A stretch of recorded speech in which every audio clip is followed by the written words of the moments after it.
దేవునికి స్తోత్రం కలుగునుగాక. అందరూ బాగున్నారా? జ్ఞానుల సహవాసము చేయువాడు జ్ఞానము కలవాడగును, మూర్ఖుల సహవాసం చేయువాడు చెడిపోవును. సామెతలు 13:20. మన సహవాసం ఎవరితో ఉన్నదో దానిని బట్టి మన క్రియలు, మన జీవితం, మన భక్తి కూడా ఆధారపడి ఉంటుంది. మనం జ్ఞానులతో సహవాసం చేయాలని దేవుని వాక్యం బోధిస్తుంది. జ్ఞానులు అనగా దేవుని యందు భయభక్తులు కలిగినటువంటి వారు. మనం దేవుని యందు భయభక్తులు కలిగిన వారితో సహవాసం చేయాలి అని దేవుని వాక్యం తెలియజేస్తుంది.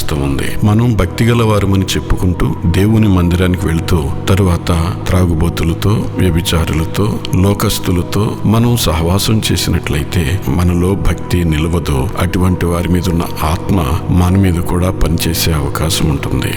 నీవు యవ్వనేచ్చుల నుండి పారిపోము, పవిత్ర హృదయులై ప్రభువునకు ప్రార్థన చేయవారితో కూడా నీతిని, విశ్వాసమును, ప్రేమను, సమాధానమును వెంటాడము అని 2 తిమోతి 2వ అధ్యాయం 22వ వచనంలో తెలియజేస్తూ ఉన్నాడు.